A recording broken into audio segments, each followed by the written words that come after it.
Season 4, Episode 2. Last episode, we built the evaluation system. It answers one question. Is your AI actually right? But evaluation asks that using a fixed test set. It tells you, on these questions, it does fine. Today's episode asks the other half.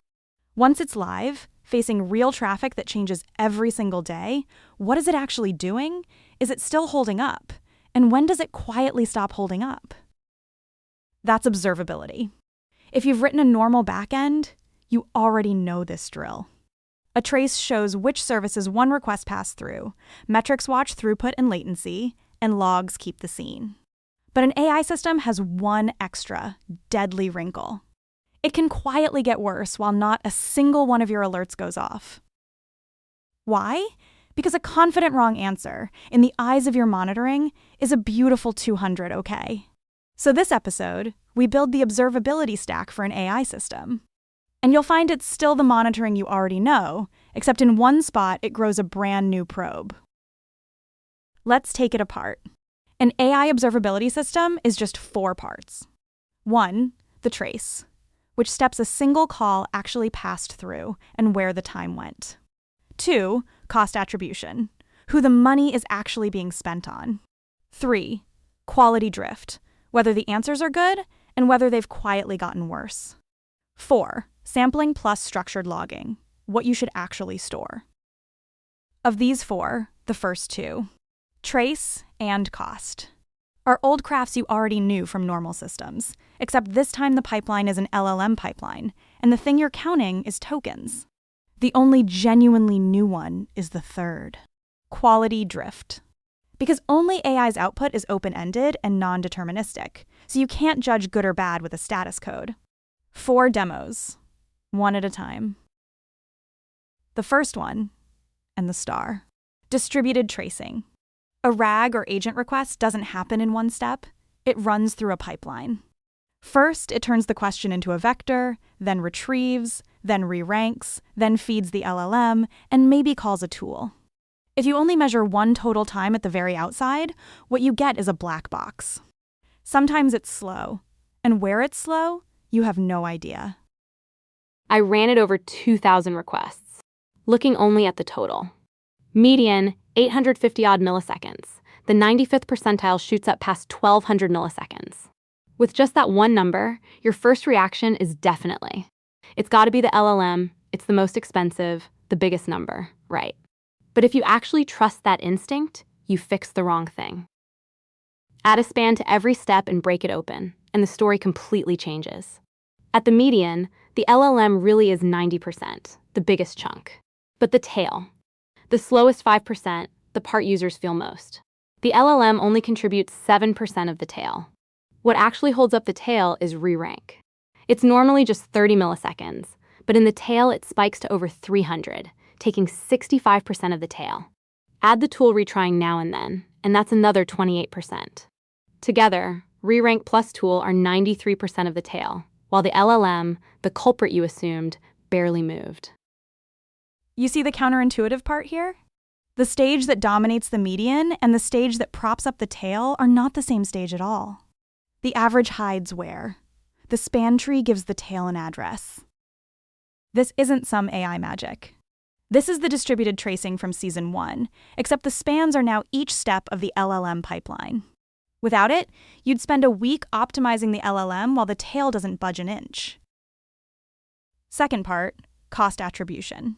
Every call burns real money, but the end-of-month invoice is one scary total, smeared across a pile of features, teams, and retries, and you have no clue where the money went.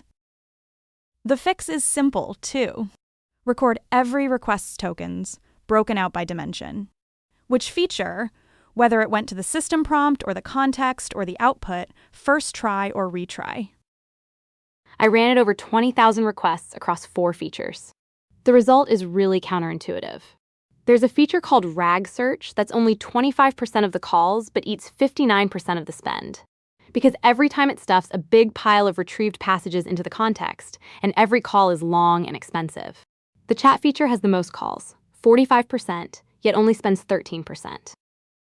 And there's a chunk of money you never even put in the budget. Retries. A random failure reruns once, and you pay for the tokens all over again. That line alone is 11% of total spend. Silent, like an invisible tax. And once you see clearly that it's RAG search's context burning the money, the cost-saving lever shows itself. Trim its retrieved context from 6,000 tokens down to 2,400. Add a rerank. Keep only the 8 most relevant passages. That one prompt template change alone saves 33% of the whole bill. This is metering, AI-flavored metering. The billable unit is the token, and the biggest lever is usually how much you pad into the context. Third part, quality drift. This is the one genuinely new probe in the whole set. Picture the nastiest scenario. You changed nothing. No model swap, no prompt change, no code deploy. But your users slowly start asking about new things. A kind of topic your model or your retrieval store was never good at to begin with. And so your accuracy quietly slides down. I simulated 20 days. The first 10 days are calm, accuracy steady around 86%. On day 11, the input distribution shifts, and a big slice of traffic moves to a new topic. And accuracy drops in one go to 69%. But guess what your dashboard shows? Error rate, 0.5% before and after, not a twitch. Latency, the 95th percentile flat at 1,200 milliseconds the whole time, not a twitch. The entire infrastructure, green the whole way. Because a wrong answer has a status code of 200. It's not slow, and it doesn't error. It's just wrong. Your traditional monitoring is completely blind to that kind of bad. So how do you see it? You have to watch the output itself, with 2 cheap online probes. The first probe, input drift. Compare today's input distribution to that baseline window from the first 10 days and compute a distance. Normally that distance is 0.0 something. On day 11, bang, it jumps to 0.37, crossing the 0.15 alarm line in one shot. It fires that same day. The second probe, a sampled judge. Sample a small slice of live traffic, score it with that LLM as judge from last episode, and the score drops on the very same day, giving you a second confirmation. This axis is what's genuinely new about AI observability. Because the output is non-deterministic and open-ended, health can no longer be read off error rate and latency. The other 3 parts are all old playbooks you've been running for ages. Fourth part, and the honest card. What should you actually store?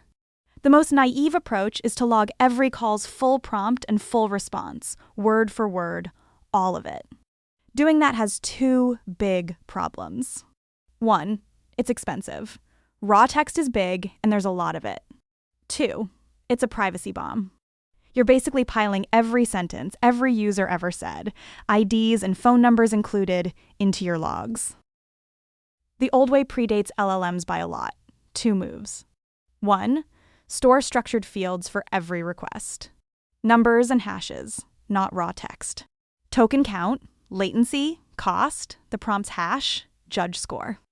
2, keep raw text for only a small sample, specifically so you can dig into the scene when something breaks.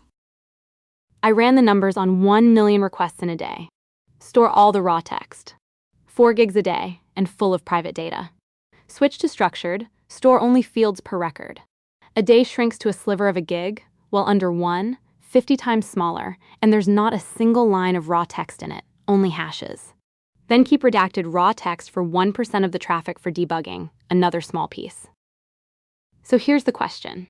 Keep only a 1% sample. Can you still read it accurately? You can. The 95th percentile latency. The full data truth is 1,212 milliseconds. The 1% sample estimate's 1,204, off by 0.6%. That day's cost, off by 0.5 point. Accuracy, off by 0.4 point. The handful of summary metrics you care about all land solidly within a percentage point of the truth after sampling. Sampling plus structured logging is the oldest trick in observability. The only AI flavor is that the raw payload is sensitive text. So you hash it, redact it, and only sample it. The honest card. An AI observability system, taken all the way apart, is just the APM you've already been running. Distributed tracing, cost metering, structured logging, plus 1 brand new probe. Quality drift.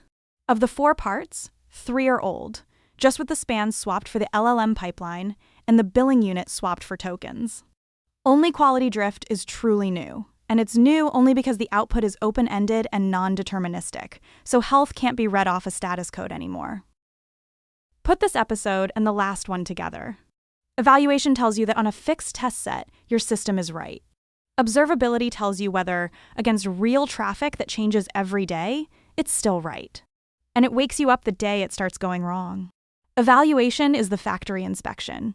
Observability is the dashboard on the road. A few last pitfalls. 1. Don't mistake infrastructure's green lights for system health. Error rate and latency can be all green while your accuracy is on the floor. Those are 2 different things. 2. The drift threshold has to be tuned to your business. Set it too sensitive and it cries wolf every day, and you soon stop looking. Set it too dull, and by the time it fires, your users are long gone. 3. Sampling is for saving money on summary metrics, but don't sample rare, severe events. A single serious wrong answer that infuriates a user, a single data leak, these tail events you have to catch in full. You can't rely on luck to sample that 1%. Let's wrap up. Observability, like evaluation, isn't cool. It has no main character glow. But it's the only warning line you have before you get woken up in the middle of the night. Taken all the way apart, it's still old craft. Trace, metrics, logs, plus a bit of sampling and statistics, and AI is new only on that one probe watching output quality. Old parts again, plus 1 new probe. Season 4 is about how to keep the systems you built alive. We've covered evaluation and observability. Next episode, we talk safety. How to put guardrails on both ends, the input and the output. See you next episode.